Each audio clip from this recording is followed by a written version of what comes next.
No, so basically I started running because because I wanted to quit smoking. And Okay. so what I would do is every time I would want to smoke, I'd go for a run. Okay. And then I was running, obviously, this was in 1993 or four. Hmm. And then obviously I was running a lot. And I entered my first race. It was a 10K race, and it was a expo race in Tennessee. It was the Southeastern Championships, and I came in third in my age class. I've never Hmm. run a race before, and I was really shocked. I actually didn't know that I'd won until I looked in the paper the next day. Hmm. This is when it used to be in the paper, and then kind of after that, I got a bug because I thought, wow, if I train, I could actually, maybe win something, and I'm fast, and it feels really good. Yeah. It's and then I kind of got quite obsessed with it, and I was a pretty quick runner. And then I started doing. I always came in second. Never actually ever came in Oh, first. I I, was I always like, feel you there.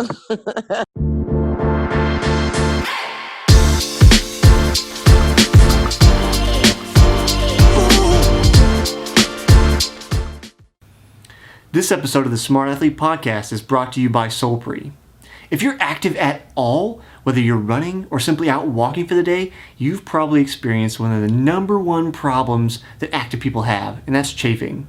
Solpre's all new, all natural anti-chafe balm solves that problem while feeding your skin the vital nutrients it needs to be healthy.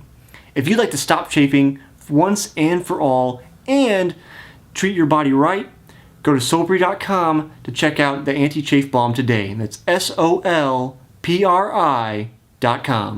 Welcome to the Smart Athlete Podcast. I'm your host, Jesse Funk. My guest today has her PhD in chemistry. Currently, she's a visiting lecturer at the Department of Chemistry of the School of Life Sciences at the University of Sussex. She was a fellow at Oxford for 8 years, 8 years. I'll maybe clarify that here in a minute. She's a sea swimmer, or might also be referred to as open water swimming, which I do, and she ran when she was younger. Welcome to the show, Dr. Sylvia McLean. hello. It's always, for people that don't do podcasts very often, sometimes you get the big intro, which we were talking about before we got going, that I like to do, but then it's like you start getting your life right out in front of you, and you're like, well, okay, I guess that is me. Like, here I am. So, Yeah.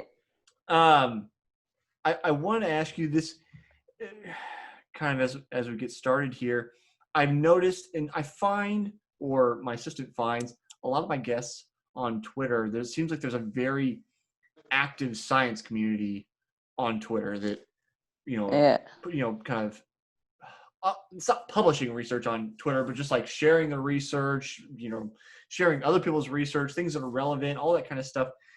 Do you have any thoughts on why Twitter is the medium that has kind of allowed academics to share so much of what they're doing? Yeah, I think because well, I don't know. I mean, there's a pretty good I wouldn't say that most academics are on Twitter, though. I Well, would right, say that right, most of right. them are not on Twitter, because I think only like 20% even of the U.S. population is on Twitter. But I mean, I think one of the things that's kind of nice about it is that you can actually interact with people that you would normally do. I mean, this is Yeah. good, the good part of social media.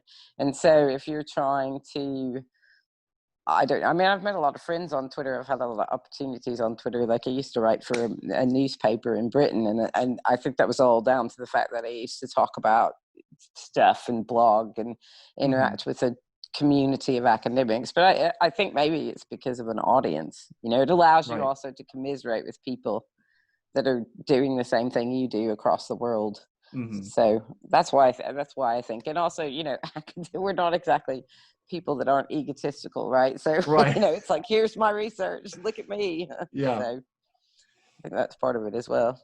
I feel like that reminds me that I can't remember who at the moment, but I know I've had several guests, academic guests who have been on Twitter, and I said, oh, hey, I interviewed such and such, and it's kind of related to the research they're doing. And like, oh yeah, I know them because we've interacted on Twitter and we've shared this. Or like some people have even ended up um, working together. They, like early episodes of the show, Thinking about Dr. Matt Lay and Dr. Greg Rosicki, they both work on gut microbiomes in ultra runners in Okay. different parts of the U.S. But somehow, I think through Twitter, I could be wrong. Sorry, guys, if I'm remembering that wrong. They got connected and they kind of like share notes and like, hey, what are you doing? And like, it's Yeah, I think interesting that that it does kind of happen connects too. those like what would otherwise probably be very niche subjects. Somehow, Yeah. it makes those connections for those people. Yeah, but it's the same if you go to conferences and stuff as well. Sometimes I think the beauty of Twitter though is that sometimes it's not. You go to these massive conferences and there's like the person often, you might never run into him because there's Mm-hmm. tons of people there. But I think it's just any time you can get people in the same room, whether that's a virtual room or a Mm-hmm. chatty room or whatever, or the bar after a conference, right? It's a way for people to kind of connect. But that's quite cool that they met like that, I think. Yeah. Twitter's kind of funny, because like it's got its upsides and downsides, but I think it actually is good for the good side of it is meeting other people, right? Like you're just talking about. Yeah. Well, it's like I don't I've never been active on Twitter in part because I feel so socially inept on social media. Period. Um, Yeah. Aside from like a format like this, where it's like, is it really social media? I don't know that I would No, consider not this social really. I would think media. not. It's more like, hey, we're having a conversation, which I could do that. Yeah. But I always feel I don't know what superficial isn't quite the right word, but it maybe disingenuous. Even if I'm posting something Yeah. that's very genuine, like it just doesn't because I'm typing into a computer. I'm not actually like talking to you about it. I just something disconnects in my brain. Yeah, and I think that's why it's easy for people to fight with each other on Twitter, right? Because it's Yeah, not you don't see this person as a person. You're just thinking, I'm angry at this statement, or right. There's whatever it this is. idea So floating around, and I don't like it. exactly. And so I hate you. So I think so it's an easy thing to kind of fall into. But yeah, I kind of have a love-hate relationship with it. I like it. And then, I don't know. I don't tweet as much as I used to, I think. I Yeah, just look at it sometimes and just close it back down and think, nope, not today. So yeah.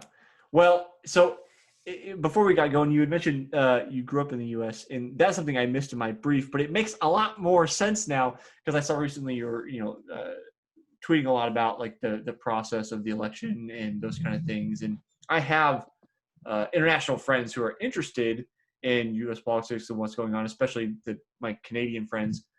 But I was going to ask you, I was like, why? Well, why?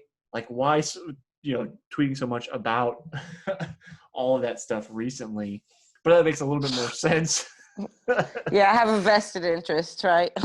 So I also think this is a particularly weird time for politics in our country because Yeah, we're all so divided, which is starting to worry me a bit. But yeah, hopefully it'll be all right. Hopefully we'll all come back together because that's the good thing about it. The good thing about not living in America is you realize all the great things about it. There's bad things about it too, obviously, but yeah. there's some really good things about it as well. And one of the things is we have been over time pretty good about healing, but we'll see if that continues. Anyway, I don't want to be political. That's probably Yeah, not yeah, the no, that's goal that's here. that's fine, right? Well, it's one of those things where like it's obviously a thing that's going on right now, but it's like Yeah, how deeply do you dive into it? And yeah, I have uh, one time with my coach back in oh gosh, what episode was that? Second time he was on, but he's a CPA, and we were talking about like the stimulus bill and that kind of stuff when that was going on. It was relevant to what he does. yeah. Um, so so now I have to ask because I had missed out. How do you how did you get from being in the U.S. You mentioned you were here in Kansas City maybe in the early '80s, just visiting, and then now you're in the UK. Where's the transition? Was it going to school, a degree that you had gone over? Yeah, so, well, no, it was my first job after my PhD. So I Okay, got a PhD at the University of Tennessee in 2004, and then I got a job in a facility in the UK called ISIS, not related to the caliphate, Right. but it's just called ISIS, and it's a neutron facility. So I got a job doing research over there by a grant from the National Science Foundation to do research on actually the building blocks of proteins, amino acids. So I moved over here in 2004, and I went back to the States and worked for DOE, the Department of Energy, for about a year and a half, and then I kind of immigrated here in 2008. So I came over for work, basically, and now I came back over and got married. So and then for work, marriage, all that. So I've lived here now for 12 years. Okay. 15 years in all. Combined. Yes. Yeah. Right. I think. I don't know. It's something like that. it all blends See, that's together. great. I'm a scientist. I can't even do like simple math in my head. Yeah. So. Well, that's perfectly fine. That's something I run into sometimes, because one of my undergrad degrees is in math, and so then family's always like, "Come on, math major, like do it." I'm like, "Look, we stopped talking about numbers after year 2. Okay, the numbers go out the window. It's no longer about them anymore. So don't ask me to do arithmetic for you." Yeah, and this is like life math. Life right. math's not the same. It's like, I don't know, 3 weeks, 4 weeks, whatever. Let me figure out a complicated logical system. I can do that. But if you want me to add 5 plus 7, you're on your own. Get a calculator. Yeah, exactly. I still use my fingers. So I was wondering, it seems like a lot of the research, at least, research you've done recently, I could find centered around various types of sugars. Am I accurate in saying that? So that's part of it. We did research on drugs and also on proteins and sugars. Yeah. Okay. And I did that with actually some in collaboration. It's less, I was a participant in that. It's a collaboration with some people in Italy, in Rome. Okay. So yeah. I guess, can you give me a briefing on what you were working on? I guess your time in Oxford and kind of what was going on at that time. So as you know, because you exercise a lot, water is really important to life, Right. but nobody actually really understands the fundamental role of water. So like, if you don't have water, you're pretty much like, if you have no water, you will die within a week. You can't really go more than a week without drinking. And so what we tried to look at is how water interacts with different biological molecules to function in your body. Okay. So we looked at things like how proteins are read off the DNA, right? And they have to fold up into a certain form in order to work. And we looked at sort of water's role in that. And we also looked at water's role in how drugs cross into your brain. So things like cocaine and Xanax and all that stuff. And then we also looked at how the role that water had with sugars and how that affected our taste perception. So okay. I think maybe I latched onto the sugar because that was the most easily comprehensible thing coming from. Yeah, I know. Coming in from nowhere and just being like, okay, I need to digest this information. Yeah, exactly. So that makes a little more sense when you're trying to figure out the role. Correct me, please. The role of water and how it interacts with life, right? Yeah, basically that's a good way to put it. But on a really small scale. So, right. So we look at this sort of molecular scale, yeah. So it seemed like, at least from the sugar research that I kind of looked through, you found I don't want to necessarily say statistically significant. I don't know if it was that kind of research, but just some notable interactions, right? Yeah, so one of the things that we found is that you can look at like glucose, and for instance, or sucrose, which you can taste. So trehalose is another sugar that you can't taste. So when you eat, obviously when you eat sugar, you can taste that it's sweet. And you have proteins in your body, your tongue, that identify different tastes, right? But if you look at sugars are really weird because they basically have very, very small differences in their molecular structure. Like you would look at them, you have to really stare at them when you draw out the little molecule pictures to see that they're actually even different. So they look that similar. And we found that you can actually use the way that water clusters around them in solution to figure out how they might actually interact in your body, and so why maybe they're sweet. So that was kind of cool, we thought.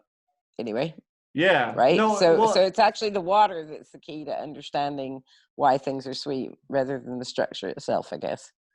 okay. So that's what I was kind of gleaning from it was like, it's it said H bonds, but I assume hydrogen bonds that's being Yeah, formed between the water and the sugar molecule. So yeah, that's like as I think I understood, that's the leading indicator to say this is the degree of sweetness, like how many hydrogen bonds are yeah. formed. Yeah, and how long they are and things like that, like how maybe easy they are to break, etc. Okay. So this is a good thing if you're ever trying to pass a chemistry test and they ask you a question about water. If you say hydrogen bonds, you're usually right. So, so if you have to guess, hydrogen bonds. Yeah, for as good as I am with equations, chemistry was the thing that always screwed with me in college for whatever reason. Like Yeah, I did perfectly fine in the lab.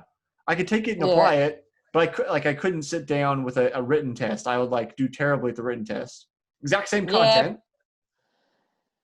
yeah, I think that's kind of common though, because I think like you get more excited about it when you actually do it. I think, Maybe. so, I mean, it reminds me when I used to be a graduate student and I used to, I was a teaching assistant in labs, and all the kids are like, couldn't believe I worked in a lab all day long. They're like, isn't Mm, that boring? It's like, I'm not just doing the kind of like same experiment you're doing in general chemistry over and over. It's a little more interesting than that. So, yeah.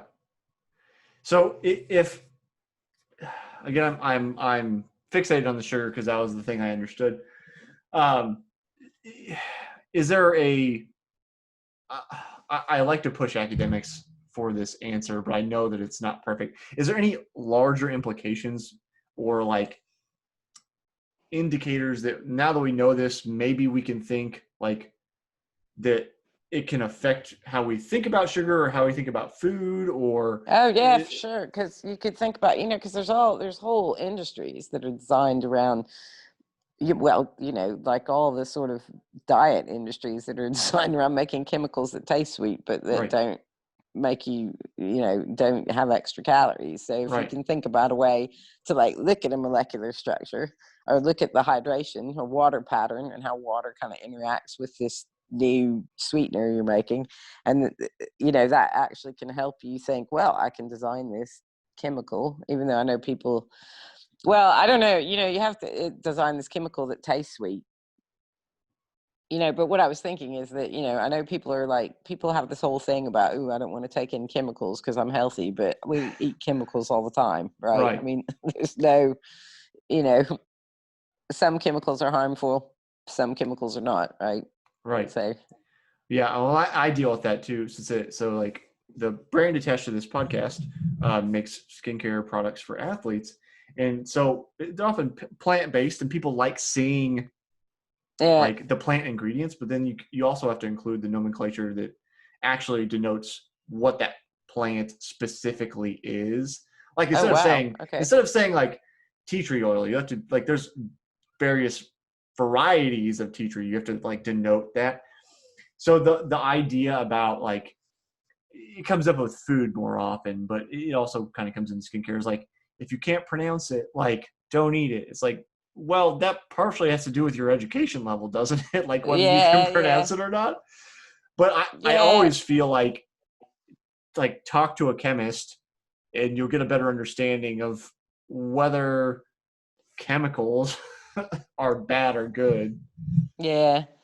Yeah. And I mean, I think a lot of that's pharmacological, right? I mean, because like, well, I used to do research on it. I mean, cocaine is a perfectly decent chemical, right? I mean, Mm, in some ways, it's a great chemical because people still use it in local anesthesia and things like that. mm, It's an amazing drug because it has a lot of pharmacy that you can still do with it, right? But right. of course, people also abuse it, and it's Yeah. caused all sorts of socioeconomic problems as well, right? But you can't, I don't know, everything's got its flip side to it, doesn't it? Right. Well, it's the context, right? It's like the is the in that context is the drug itself good or bad? It's like, well, it's neither. It just is. Yeah. and then it's our interaction with it that kind of frames the sense of, evil, or like, I think generally speaking, if you say cocaine to average Joe on the street, they're going to be like, get me away from it. Like, I don't want it. Or, well, depending on which like, which right, street you're average on, Joe. I think. That was good. Just I said that and I was like, well, depends on who you grab. Yeah. Exactly. So it's polarizing, right? But Yeah. but that's without the context of like, I'm abusing it, or I'm using it for Yeah. a more proper like medical application. Same thing with opioids. They're Yeah. used for True. medical applications and people abuse them. So, Yeah.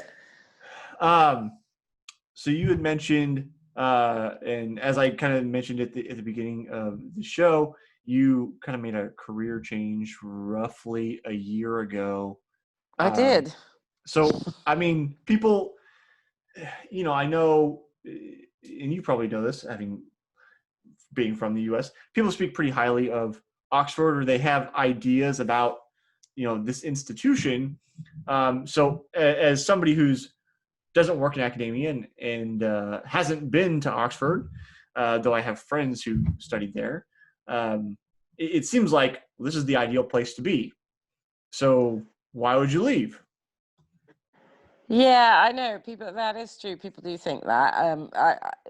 I left a lot for personal reasons, but also because I think it was just sort of that time. I've actually changed jobs a lot in my career as well, right? Right. So I didn't even start my PhD until I was 32 years old, Mm-hmm. right? And so I got it when I was 36. So for me, it was and also because for personal reasons, my husband was at Sussex and I was at Oxford, and we were living apart for several years. It just got a bit ridiculous.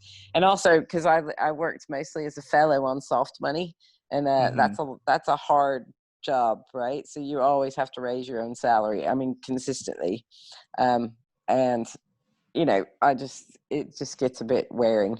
I mean, I actually always liked raising my own money. I was pretty good at raising my own money, so it's just sort of, I decided that it was time for me to do something different, but I'm not really quite sure how that's going yet. So you can check back with me soon. But yeah, I mean, it's a good university. I bet I think there's many good universities, Mm-hmm. if you see what I mean. It's not. Yeah. I think it's definitely got a lot of really good people, but like anywhere, it doesn't. Not everybody there's amazing, and Mm-hmm. some of the best some of the best classes I ever had were at the University of Tennessee. So I don't know. Yeah, I don't know. That's a pretty vague answer, isn't it? But I don't really know. There's nothing definitive really to say. Well, I mean, a vague answer for a vague question. That's perfectly acceptable. Um, Okay, thanks. I'm just, my job as the interviewer is just to like probe you and see what answers fall out pretty much. So Yeah, I it's get the not. easy job, right? Yeah, it's also just not really a very interesting story. So Yeah, no worries.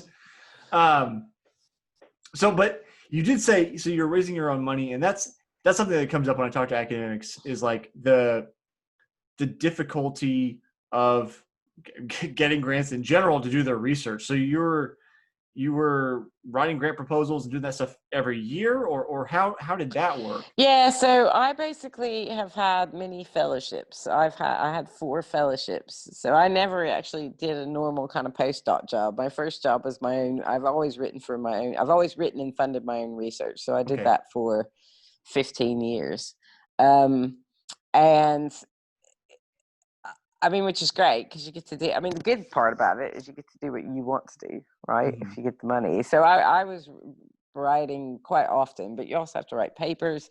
And at Oxford, I had a research group of about, I think, 10. Get undergraduates, graduates, PhD students, postdocs, and you have to keep the money for them. You have to keep the research going, and it's a lot. Mm-hmm. It is a lot. And I didn't have a permanent job, right? So if you've got a permanent academic position, you've got a different kind of platform. Whereas I had to keep raising my salary and everybody else's salary. It just got a bit stressful, Yeah. So yeah, you spend a lot of time writing. Yeah. a lot of time writing, which I didn't mind actually. Like I didn't mind writing grants at all. I actually kind of liked it. I think I'm kind of weird, but it's fine if you're getting funded every now and again. I think it gets a bit Right. stressful if you're not. Yeah. Well, it seems like that would detract from the time you could take to actually complete your research. If you're always worried about making sure you have funding for the research. Yeah, not if you've got people working for you though, right? Okay. Because then you've got, so then it can be a bit easier. And yeah, I know a lot of people complain about that, and I do think that there's a problem with it, right? I do think that, but I also don't think you should just continue to give people millions of dollars every year without any kind of oversight, right? So I Right. don't really know where the balance of how to do it is. I mean, what happens though a lot of times is it's quite short term. So, Hmm. you might have a big research question. It's really hard to get money that lasts more than 5 years, which, I mean, this is a big problem, I think, anyway, with climate change. Is climate change is a massive problem. Right. So you have to put a lot of money into it over a lot of years in order for you to get a result, right? So that's one of the difficulties of it. But it Hmm. depends on the questions that you're asking, I Right. guess. Yeah, that's Again, fair. I'm being really vague. I'm not being very No, no, no. That's definitive. that's fair. Because if it's like, if you're just like in your case, like you're looking at, the hydrogen bonds between the interaction of water and certain sugars, like that's going to be a much shorter term question and more easily answered definitively than, what are the longitudinal effects of carbon emissions on our climate. Like you need a Yeah, lot more data. You can't hurry it up. You have to yeah, wait. it, yeah, so that makes perfect sense where we're trying to figure out, I'll say, a big question or a yeah, long question versus something that you can set up much easier. yeah, for sure. Yeah, So but it does get a bit stressful. So, I think at some level, I don't know. I don't know how to fix it. yeah, So, well, I don't know that we're gonna fix it this hour. Maybe yeah, maybe maybe something will not. come to us. Yeah, maybe not. Maybe not. But I mean, you're one thing that I talk to various athletes.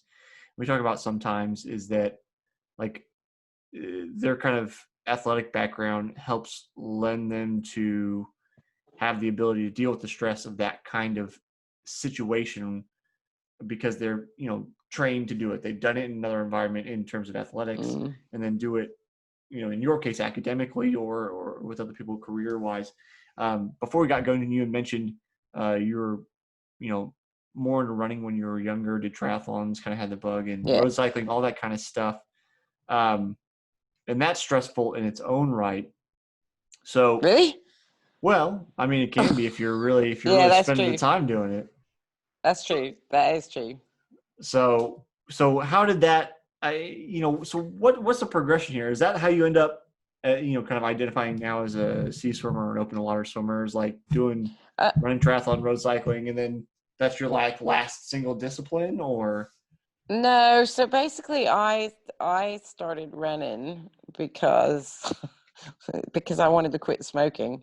And okay, so what I would do is every time I would want to smoke, I'd go for a run. okay, And then I was running, obviously, this was in 1993 or four. hmm And then obviously I was running a lot. And I entered my first race. It was a 10K race. And it was a expo race in Tennessee. It was the Southeastern Championships, and I came in third in my age class. I've never hmm run a race before, and I was really shocked. I actually didn't know that I'd won until I looked in the paper the next day. hmm This is when it used to be in the paper, and then kind of after that, I got a bug. So I thought, wow, if I train, I could actually, maybe win something, and I'm fast, and it feels really good. yeah, It's and then I kind of got quite obsessed with it, and I was a pretty quick runner. And then I started doing. I always came in second.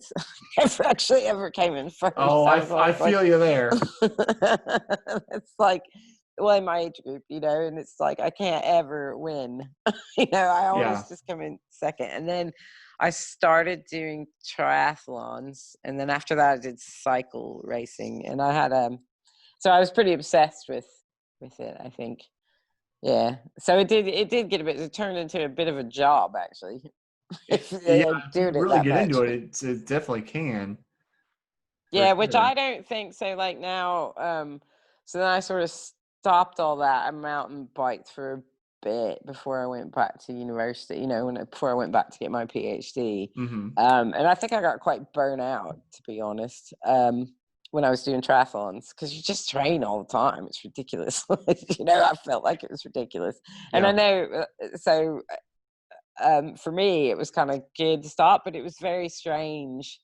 I mean, still today, I can, even when I'm pretty out of shape, I can go run for an hour because, I think my body's just like, oh, okay, here we go again. But then I think more like going back to, once I started working and stuff, I've always run a bit. And for me, like,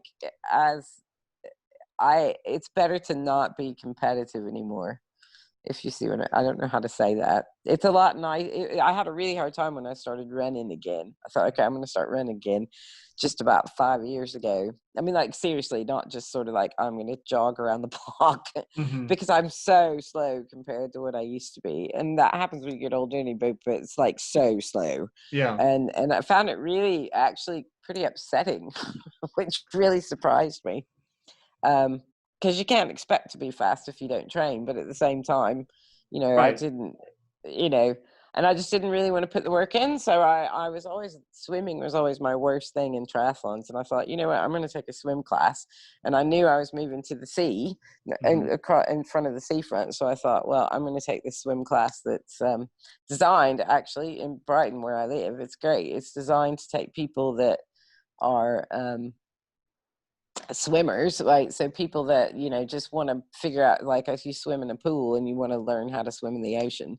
And I thought I should take that class, and I was actually quite intimidated because I thought, I know it's going to be full of people like I was when I was 20, and like sort of triathlon males, blah blah blah. I mean, it Hmm. actually is, who are like, get out of my way, I'm 50 years old, I'm having a midlife crisis. And it actually wasn't. It was like a huge mix of people. There were some really really fit people, and there were some really like overweight people, and there was just all walks of life, and so it was really actually quite a positive environment. Yeah. um really positive. And so then now I'm just kind of, I just swim all the time in the sea. So But not racing anymore. Not trying to like enter open water races or anything. not yet. I did one. I've done two. I mean, I did, but they're not, I mean, I don't, I try to not do that because I don't know, maybe. I mean, I always start in the back on purpose, so then Right. I don't time myself. It's like now when I run, I don't ever kind of figure out how fast I'm running per mile anymore. I just sort of Yeah. turn on my watch, run for 25 minutes one way, run for 25 minutes the other way, and try not to think about it. Yeah. Yeah. But Well, I think because that's probably the way to go too. I mean, for regardless of age, like that, if you're just focusing yeah, on like how do I feel on this run, like that's going to serve yeah, you more than like having those expectations of I should be this or I should be that. yeah. Yeah. Yeah, sure, but I mean, I probably should admit it, but I did have a hard time letting that go because it's like I Oh, used to be yeah. fast and I used to beat people, and now, you know, I go and run with people and I'm like the old lady. I feel like I'm dying in the back, and it's just not a feeling I'm used to. Yeah. So I found that really tough at first, but in swimming I'm not super fast or anything, but you know I'm getting faster. But with swimming, I find at least open water swimming, it's like you, you don't see people like you see them when you're running. Like if somebody's running away from you, you watch them go. Yeah, When you're swimming, yeah. it's a little bit more like you're more than half blindfolded in a sense, where you're sighting every once in a while. But for the most part, at least when I'm out in the water, it, faces in the water, I can just basically see black unless it's like a really clear lake or something. But Right. Okay. Because you're swimming in lakes, right? I yeah, guess. predominantly I've done one ocean swim. Okay. So, but Well, it depends. I mean, the ocean can be a great equalizer there because when it's really rough, so if you go out swimming and it's really, really rough, yeah, um, you know, nobody goes fast. I mean, you just right. can't go very fast when it's pretty wavy. Yeah, well, It's like you're all clustered around each other thinking, ah. the only one I did, so it was in Santa Cruz, California, and it's a swim. So it was a half Ironman race, and the swim is around the pier. Okay. There's buoys in the water, but effectively, as long as you can always see the pier, like you're fine because it's just around the Yeah. pier. Well, it's good that we had that because the water was so rough and it was so foggy. From one buoy to the next, you couldn't really see the next Oh, buoy. that's You'd creepy. have to get like halfway to it before you could see it. It was so thick. Yeah. So just having this massive structure on your right the whole time was like the only way you could try to keep track of where am I? Am I still going straight? Am I That sounds a like bit scary, actually. it was it was an interesting day. I was the second to last wave. My buddy, who's a couple years older than me, was in the last wave for the day, Okay. and it was an adventure for sure. But Yeah. Yeah. Imagine. Well, I yeah, mean, mostly it's lakes for me. So yeah, which I mean, the English Channel's funny because it's some days it's fine. I mean, you have to deal with currents, so hmm meaning that whether you have a spring tide or a neap tide, hmm yeah. So going up to the full moon or coming away from the full moon, you get really different currents. So you hmm can get in, and it can look completely like a lake. It's hmm completely placid, and you get in, and all of a sudden you're like, okay, why am I like struggling to hmm even get to this distance, so you can't, it's not like swimming in a pool where you can be like, right, I'm going to go swim, however, 2 kilometers, and that's what I'm going to do, right? Yeah. It's like, okay, you get out there some days and you're like, right, I'm not making it. I'm making it, however, which I think is actually good for your sort of attitude about things. Because I know with running, it's like, okay, I'm going to do, how you train to run, and you're like, I'm going to do this many miles, this fast. hmm I'm going to, I'll have this kind of, I'll sprint in the middle, I'll do wind sprints or whatever. And so you're going to go out and that's what you're going to do. But I think when you're swimming in the ocean, you just sometimes don't really have that option. You just kind of Right. have to go for it.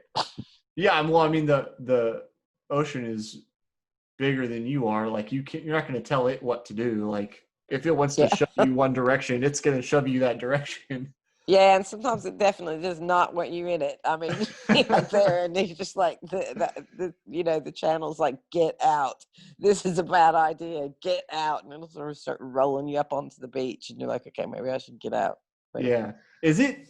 Do you have like currents going multiple directions, or can you get in and so like one of the former pros I had the fortune of kind of working with, she had always talked about like before you get into race, get in for your swim, and then you want to check and see if there is a current. So you like lie on your back and you find a landmark, then you try to stay still and just see if the water is yeah. moving you.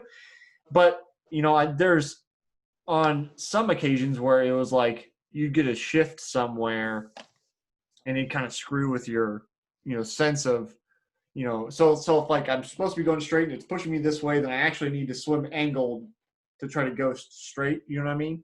So Yeah. does the For, English Channel, does it have like one current across the whole thing, or do you get like eddies and multiple like situations that could yeah. push So different that's directions? well, where we live, fortunately, all we have is sort of, we don't really have any kind of rip tides or funny eddies. It's pretty Okay. much just when the current's going out, when the tide's going out, it goes one direction.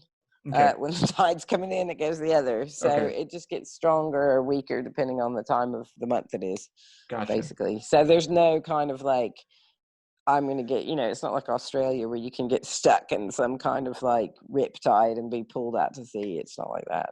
I mean, it Okay. can, it can pull you out to sea. It can be quite rough. It can also be quite polluted.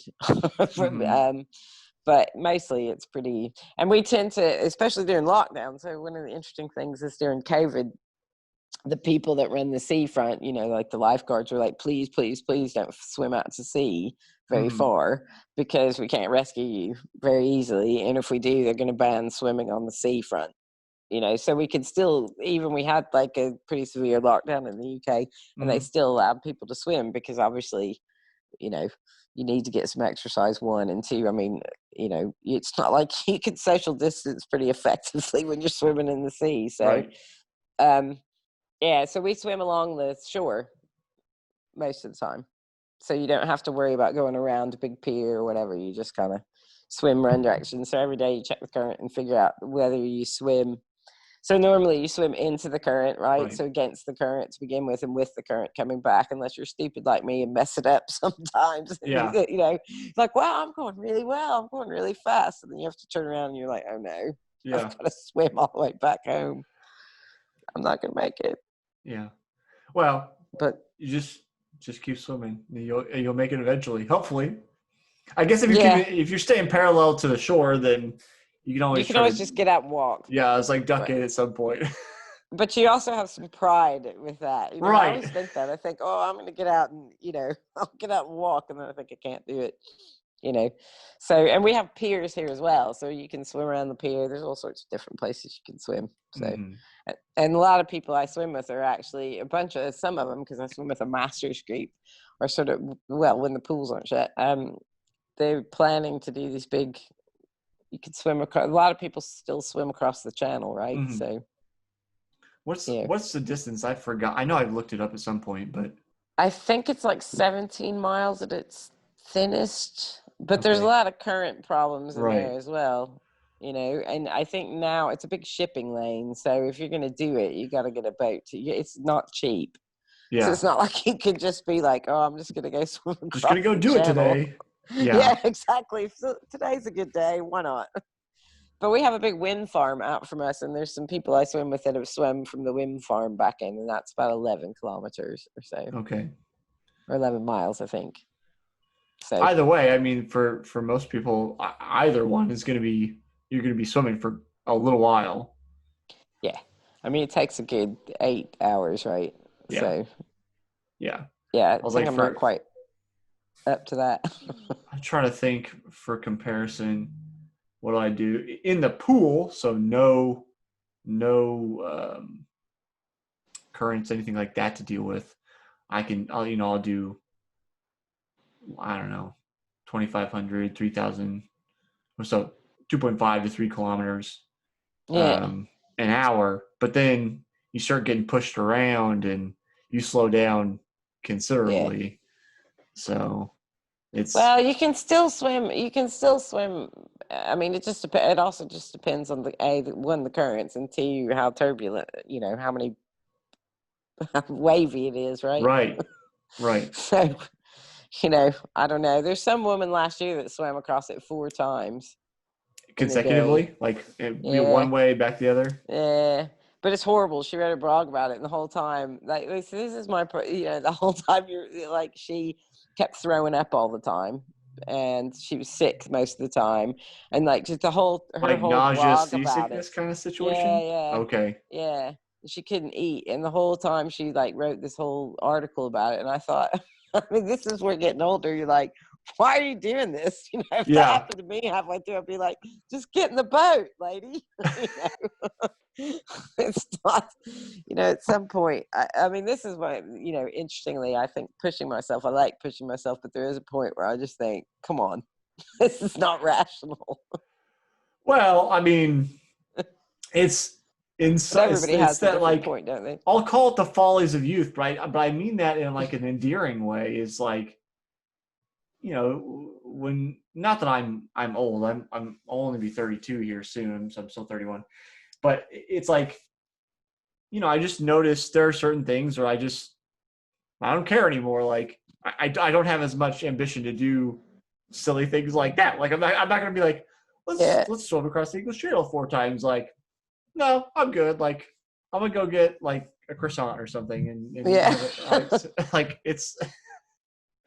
I mean, I think it's one of my swim partners is like that. She definitely has to have a challenge, right? Yeah. She's like, okay, I have to, and she's also really obsessed about like touching. Like if we'll go swim around buoys, she's really obsessed about having to touch every one of them, and I kind of don't care. Like my days of that are over. Yeah. We used to do that in college. We would, so when the guys and I were out on a run, long run, short run, didn't matter. If you had a turnaround, or if you didn't have a turnaround, if you went by, there were certain signs, could be a stop sign, yield sign, crossing, whatever. We would just like smash them as we went by, and just making loud noises, just hitting signs. Why? I don't know. It's But we because you're all going did for it. long runs. When you go for really long runs, it does make you weird.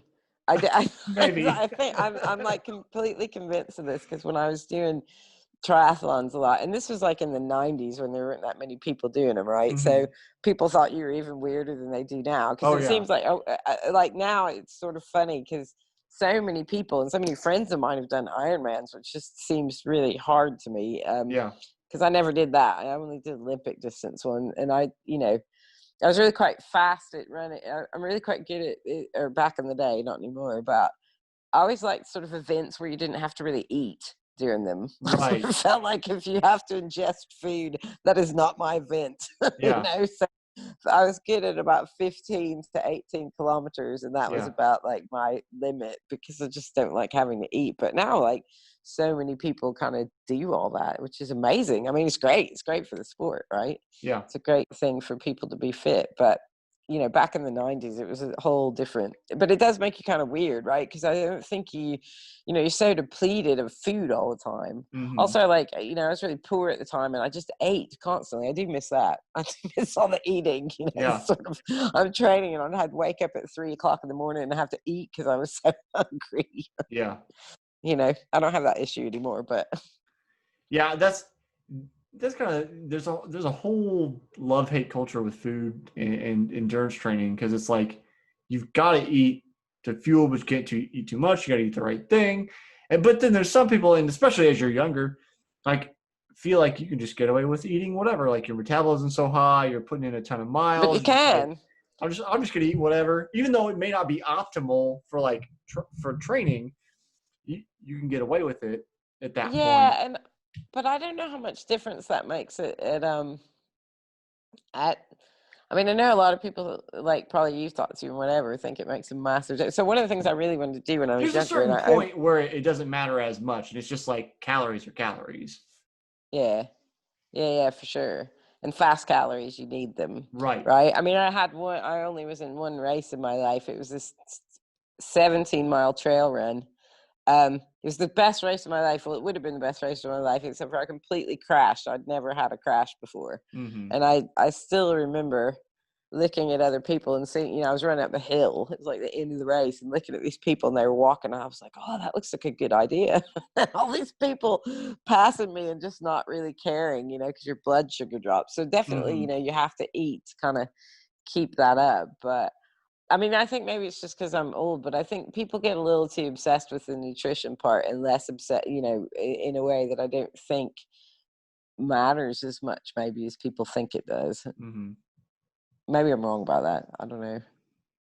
I I'm mean, not the certainly you can't expert. just eat McDonald's all the Right. time or whatever, but, Right. I mean, I imagine keeping balanced and fit. I don't know. See, you should probably just make me hang up now. Like, hang up on me because I'm saying stuff I don't know about nutrition, but. Well, if you're saying stuff you don't know about, then you're joining my club, which is that's basically my job here is to say things that I don't know about and see what you say. So, no, you're perfectly fine. But we can segue away. Don't worry about it. I did want to ask you Okay. about Occam's typewriter. It seems like it's a group of scientists that have a Yeah. kind of collective blog, basically. Yeah. So it seems like you haven't contributed in a little while. The Oh, last yes, I know. last post Sorry. I was reading, you're like restoring your flat. I And am. We have a very old house and I'm fixing it up.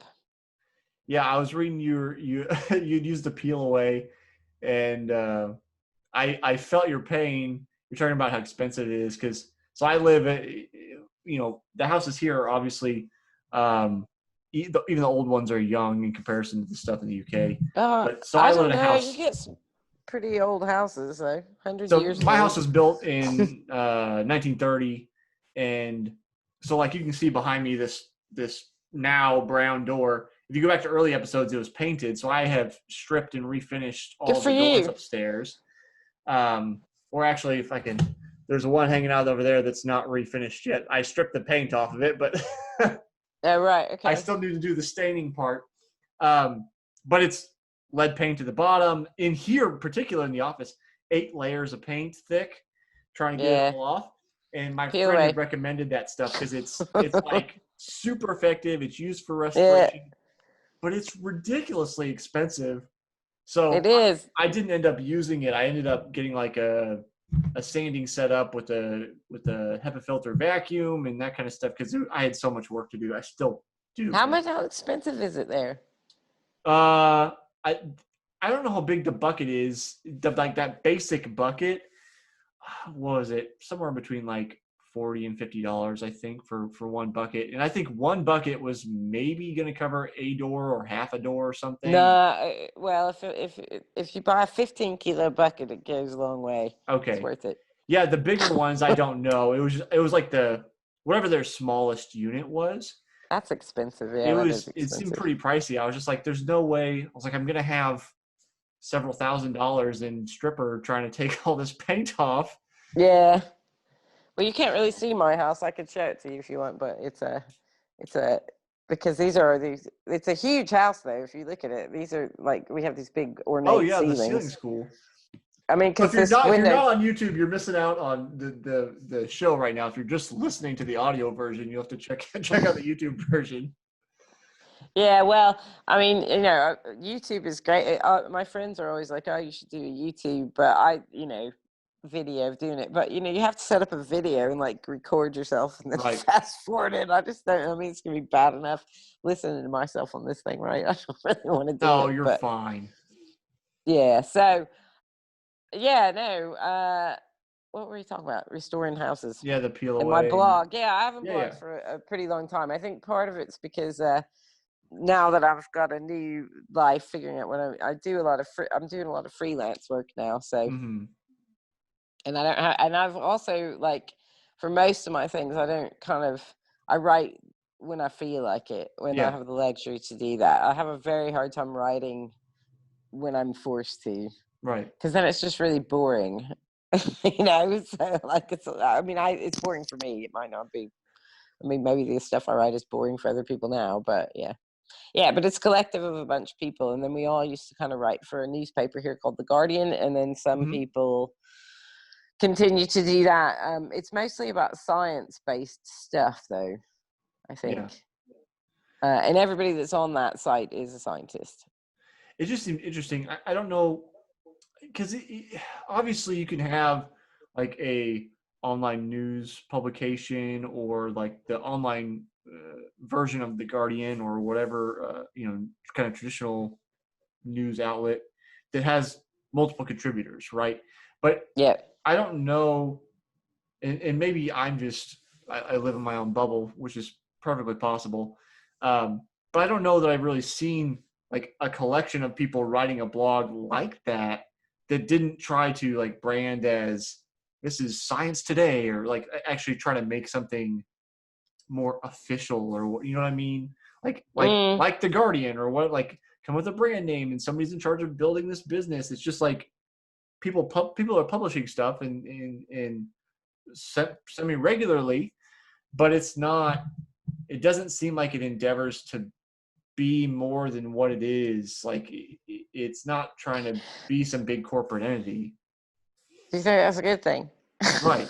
That's what I'm saying. I don't think it just seems, even though the underlying structure of it is similar, the actual flavor of it is different. And I don't know that I've seen that kind of collection before. Yeah, so I think that's good. I think that was the whole point of it. But there's some people, obviously, there's some of the people that blog on there that are like a lot more prolific about writing for newspapers and they're in the news a bit more. So it's a whole range of different people. So some of the authors on there, I mean, I did a lot more recently, but just sort of, I need to find my mojo to do the next thing in my life. This is what I'm kind of looking for, right? I mean, that's one of the things that, like, going back to exercising really helps with, right? Is that, it's a good thing. It's a continual thing that's been in my life since I was, in this kind of way, since I was 20. And open water swimming is the best, I think, for all these things. It's not like running. I can think when I run, and when I swim, I just think stroke, stroke, breathe, stroke, stroke, breathe. Okay, don't run into the side of the thing. Ooh, there's the tower I'm meant to be spotting.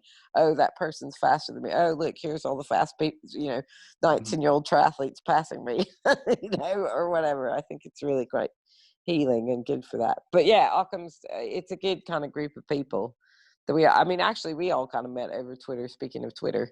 So, but there's some people on there that probably, they do like lots of corporate sort of stuff. So. Okay. Yeah, it was just a remark I kind of had about it. It just seemed interesting just because, one of my endeavors with this show is to give, people like yourself, academics, and other people that actually know what's going on in terms of whatever their field is, a way to be personable and present those things, which happens on Twitter. But I just feel like there's not a It's lot not of the same, is it? Right? Right. Because people seem different on Twitter too than they are when they Right. actually talk to. I remember meeting somebody at one point, and I thought they were just this massively egotistical person. And I met him. I'm like, you're actually real nice. Yeah. So I think there's a whole different thing about it. Right. Well, and like if you read your blog posts, like how you come across in your blog posts is different than this format or on Twitter. Ooh, is it better? Is it worse? More poetic. Sorry. When I write or when I speak. the writing. It's and I do that too. It's like you've got time to think about it, right? And you wax philosophical a little bit more. You're poetically self-deprecating, like those kind of things where it's like, oh, I'm gonna totally use that now in my Twitter bio. Poetically self-deprecating. Yes, thank you. That's my new title. Hey, that's perfectly fine. But I'm just saying, like, it's you get. I feel like in that, it's like in this format when we're talking, you get a sense of who you are, right? Because we're just having a conversation. But with the blog format, I feel like you get a better sense of who you are inside your own head. Yeah, maybe. I try not to talk that much about myself, though, in that way. That's like, right, but how you present the situation and like all that is like how you look at it, like, because I guess maybe that's just a reflection of me and how I write things. It's like, there's a lot more turning inside my head that it's hard for me to get out if I'm just having a conversation, in part because I eventually need to shut up so you can say something, but also it's hard to keep it all together. Yeah, for sure. And also I think, there's something that's lovely about this podcast, but there's something that's very self-indulgent about it, isn't it? Right? Because I'm telling you about, when I used to run and all these things I used to do, you know? Right. And I think, that's the thing about us. One of the things I honestly, and this sounds like I'm, on a commercial or something, but one of the things that I think is important about athletics and talking about is anybody can do it. Mm-hmm. It is not some kind of amazing thing. And I kind of feel that way about science and stuff as well. I know I just changed the subject on you drastically, but I think that's why it's sometimes a bit awkward talking about stuff, because I don't think, I don't know, you got to have a certain amount of ego maybe to get out there and register even for a race, right? Because a lot of people won't even sign up because they're like, oh my God, why am I going to do this? It's kind of whatever. But it's like, actually all of these things are something anybody could do. Yeah. It's like riding or whatever. Maybe they won't do it well, but you still do it. You can do it, right. Well, which is what takes me back to swimming. So my brother, he passed away suddenly about 4 years ago, and he was an amazing swimmer. He just swam and swam and swam when we were kids and as an adult and whatever. And it was the thing I was always the worst at. The worst at. Like, of all my triathlon things, I'm sure you've done triathlons. Like, you've got one thing you're better at than other. For you, It would be running. I come from a running background. Yeah, and so running's the best thing to be good at in triathlons, right? Because you pass everybody in the end. Generally, if I was better at cycling, it would be better. But yeah, running is not bad. Yeah, yeah. But I always liked that. That was my whole thing. And I was doing triathlons. You have to remember, not that many people did them, so I had a pretty good chance of winning something. Yeah. And also in East Tennessee, when even less people did them, right? So, but like swimming, it would take me, I don't know, whatever it was, to do a 1.5 kilometer swim. I was terrible. I was like the last person out of the lake. And I could hold my own on the bike, and then I'd pass everybody in the run. I always felt like I was, Rocky or something. Yeah. In my mind. Yes. Running up the steps. Yeah, exactly. Exactly, which is why I was sort of determined to swim, because I thought, well, I'm really bad at this. Hmm. And swimming's also one of those things where with even just slight modifications, you get a lot better, right? Yeah. Yeah. Well, it's so technique based. Yeah, so that's why as an adult, I don't know if you've done this, but everybody should take some swimming lessons as an adult. I I've mean, had critique. Yeah. it makes such a difference. Hmm. Such a difference. But I still feel like it's quite complicated, so I don't know, sometimes I start overthinking it, especially when it's really wavy, right? So you have to really Yeah. concentrate, because in the sea, when you swim in the sea, you don't really kick as much, like in Hmm. big waves. You just kind of stabilize yourself, and then you have to kind of swim with your arms really far out, like much further than you do in the pool. Yeah. So it took me a while to get adapted to that. And sometimes I get a bit confused while I'm doing it, which makes me sound really stupid, I know. But you're like, wait, arm, leg, breathe. What am I doing? Yeah. Well, when you're getting knocked around and you're like trying to figure out where can I breathe, and then a wave hits you in the face and you don't get that breath, and then you're There's a trick to disoriented. that, though. You Yeah. always look, but you always just, when you breathe in, when it's really, I've gotten so much. This is one of the things that I got, but I used to get really freaked out when the waves would get really high. Now I've gotten Mm. so much better at it just this year, because basically you have to breathe back towards your feet. So you're always like Mm. much more kind of extended than you Okay. do when you didn't really want a tip for me, did you? No, that's fine. I'll take a tip. I'll take a tip. I don't know what I'm going to be doing my next triathlon. It may actually maybe a couple of years at this point, but um, yeah, I just whenever the few times I would encounter that, I think uh, I would just try to get in the rhythm of the waves, which doesn't actually help a ton. It helps a little bit, It does help. It but does but there help. was always that like irregular wave that would screw you up. Yeah. Like you think you're like, okay, I got the rhythm of this.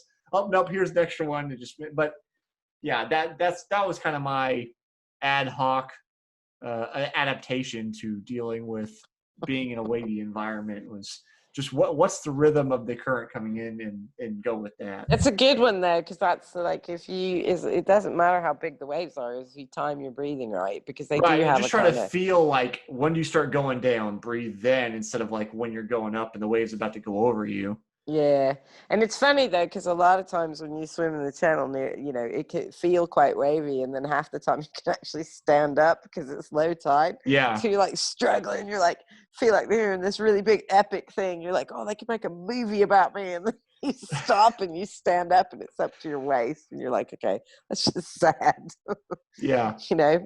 So one of the things, so there's actually a triathlon group I swim with around here. And there's a guy, and he's like the most positive human I think that's ever been created. And runs this triathlon group, and all he does it off his own back. So like you have to pay him a sub of like £1, and he'll take us all out Oprah when they're swimming, and then he sets up this big like table of coffee and snacks after everybody's finished. And he's like this super encouraging human being, but he also has a little GoPro camera, so Mhm. he's taking these incredible pictures of me swimming that look like I'm you know out in the middle of some kind of big storm. And actually all my friends are like, whoa, you're in beast mode. I'm like, actually you can stand up. That's okay, I'll take it. It's like, yeah, look at me, I'm swimming the channel. 3 feet from shore. That's the secrets you just keep to yourself. You're like, yep, it was pretty epic. Like, It's yeah, I know. It's like my when I used to be a bike mechanic a long time ago, bicycle mechanic. There's this guy that well, we were in a criterion. You know what a crit yeah, race is, right? Where they're running at. So they this guy got dropped out the back, and with his friends, he was like, "Okay, get your cameras ready." And he was like, he waited for him to lap him. Then he just poured a bottle of water over his head, went across the line with his arms up, and of course he was getting lapped. And all these guys that were actually racing were like, "Who the hell's that guy?" It was fantastic. It's a good uh, picture though. yeah. That reminds me of my friend Michael who ran with me in college, and he was probably our slowest guy. Um, Not that he was slow, but just of our college guys. And he's got this picture of him from high school where when the race started, he had just dead sprinted out as hard as he could. he'd made a gap of maybe 50 meters between him and the rest of the field. So there's a photo of him just like leading this massive group of very talented runners. And he's always just like, I won right there. That was that. And that's his story of that race. He's like, look, I won. And he will not deviate from that story. He's like, the photo tells the entire story. So I love it. It's one of those I things. love it. Yeah. Well, that's it. You have to make sure that you don't take yourself too seriously, I think. Right. Because there's a lot of people that do, I mean, you can't be too serious about it, I mean, this is one thing that I think is quite interesting. It's a difference. Is I remember, like, when I was younger and trying to run or be in a pool, and there would be some slow person that gets in front of you, that used to drive me nuts. And now I think, okay, if somebody gets really frustrated trying to run past me if I'm walking, I think, come on, you're running like I am in the middle of the city on lockdown. It is not like this 2 seconds is not gonna, right. It's mess not up going to your make or training break plan. you. Yeah. Exactly. No, this is not your hope of the Olympics dashed. No, if you're going to make it, it's probably not going to do anything. Yeah, exactly. Exactly. Sylvia, as we're starting to wind down on time, I'm asking everybody a question this year that kind of spans disciplines, both career and sports-wise. So I'd like to know your opinion on what you think the purpose of sport is. Whoa. Dropping bombs right at the end of the episode.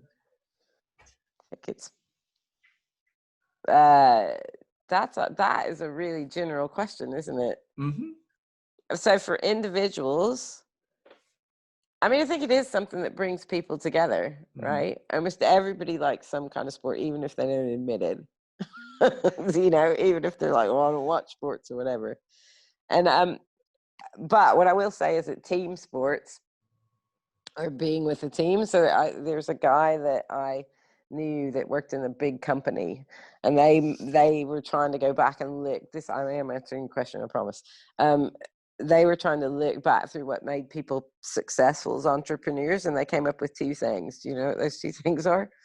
One was having participated in some kind of a team sport or a sport where you kind of lived or died together, right? Mm-hmm. So there was some kind of live or die together.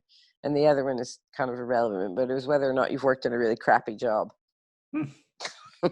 Because people that have worked in really bad jobs are quite driven. And if you have some participation with sports, you tend to do quite well. So I think it's good for community, but I also think it's going to keep us all from, we have a really bad problem in the US and started in the UK with obesity. And I do think people doing some sport, even if it's just walk around the block, anybody can do that. 5 times a day. I think it's really important for the future of our health. So there we go. That's my answer. No, this is a good answer. I think I'm fortunate to live in a neighborhood. There's people all over the place. Like, I'm going to go run after we get off here. And I see people go by the house all the time, but I also know in the city at large, we're known for barbecue, which lends itself to obesity. I just feel like I wish there was there's such a big infrastructure for youth sports while kids in school, all that kind of stuff. Yeah. Then it's like the culture kind of drops off as you become an adult. There's still, for me especially as a runner, your age, plenty of things I can do, but like, people have played football or played volleyball or played soccer or like all these team sports, you're on your own. Like we don't do that anymore. It's true. So unless you're a pro. It's true. Actually, they could do that. That would be a good thing. That's how we can solve the world, right? So when you get a lot older, there's stuff for older people, like going back to the gym and doing whatever that is. I mean, like, even older than me, like 60s, 70s. Yeah. But like you're right. Like people in their 30s, 20s to sort of 50, there's nothing.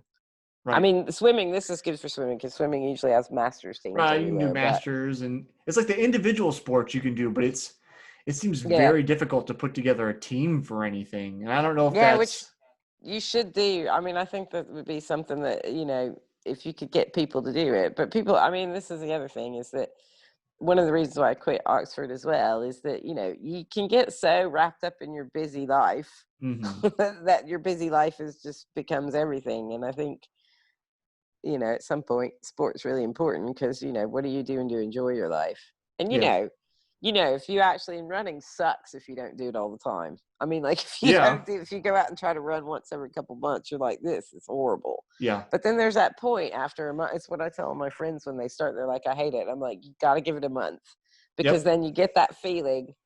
Like, I mean, the hardest thing I think I ever did running was the first time I went over 5 miles. That's a big barrier. Mm-hmm. I mean, breaking 5 miles is hard, right? It's hard the first time you ever do it, right? But you do get that euphoria feeling. You just kind of feel better about the world, right?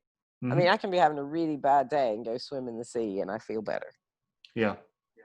Yeah. Anyway. Right, that's your sort of uplifting. We'll end on that note.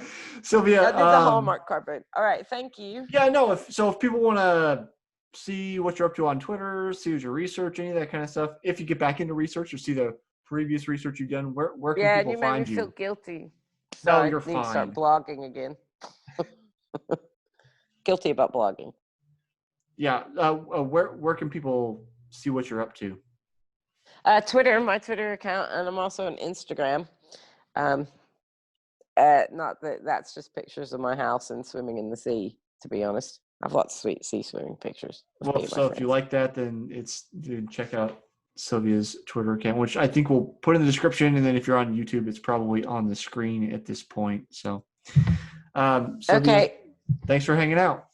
Thanks, and enjoy the rest of your day. Enjoy your run. Yeah.